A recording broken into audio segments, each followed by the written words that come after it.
Breaking news, my country people. The Inec chairman reacts as Labour Party calls for his removal and persecution. Recently, the Labour Party had made a fresh call for the Inec boss dismissal, where they gave so many reasons why this man called Mahmoud Yakubu should be dismissed, should be removed as the Inec chairman. They gave their reasons that the Inec chairman failed woefully to conduct the elections the way he promised. And yes, they said this man has to go. In fact, he should be arrested. He failed to conduct the elections.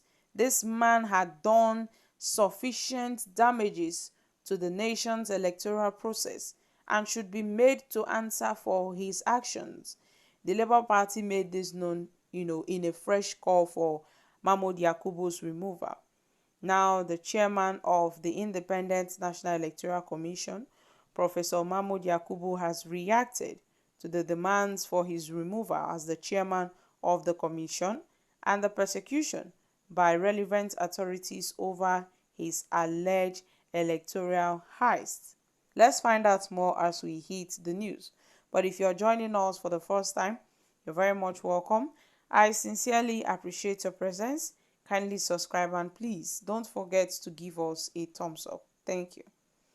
The Director General of the Labour Party and the Obi'S campaign organization, Mr. Akin Oshintokun, had made the call at a news conference in Abuja on Thursday.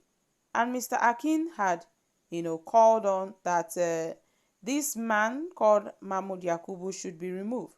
Mr. Akin said that the Labour Party call was a sequel to the report of the European Union and the other local and international observers whose report it claimed indicated that INEC of shady preparations and willful convenience with the ruling party to shortchange the electorate in its conduct of the last general election.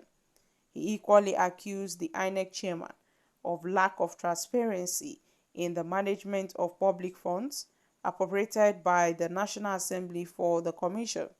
Mr. Akin said, in conclusion, we command the international community and the civil society for their continued support in growing our democracy. But then it is now only logical by the final observer group report that the international community take immediate and appropriate punitive action against Professor Mahmoud Yakubu, Barrister Festus Okoye, and other administrative and field agents of INEC directly complicit in the desecration of these elections. We also demand the immediate dismissal from office and the persecution of Professor Mahmoud Yakubu and the commencement of the forensic financial investigation into the expenditure of the budgeted disbursement and other donors fund received by INEC, not least of which is 300 billion appropriated from the national purse, as well as other funds and materials received from international donor agencies. Reacting through his media aide, Rotimi Onyakemi, the INEC chairman, dismissed the call for his removal and the persecution as misplaced. On the observations and the recommendations of the EU and other observers, Professor Mahmoud Yakubu declared that it is not within the remit of any election observer whatsoever to induct INEC. They are to observe and to make recommendations if they have any, but never to induct.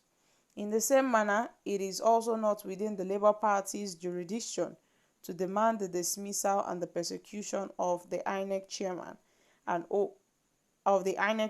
over the outcomes of the election, in which the party fielded candidates.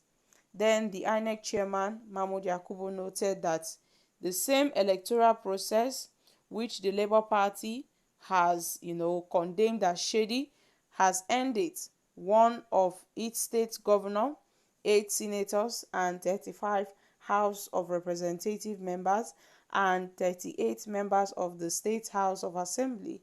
Professor Mahmoud Yakubu further, cautioned the opposition party to, to restrict itself to activities permitted under the rules and the regulations governing the conduct of electoral parties.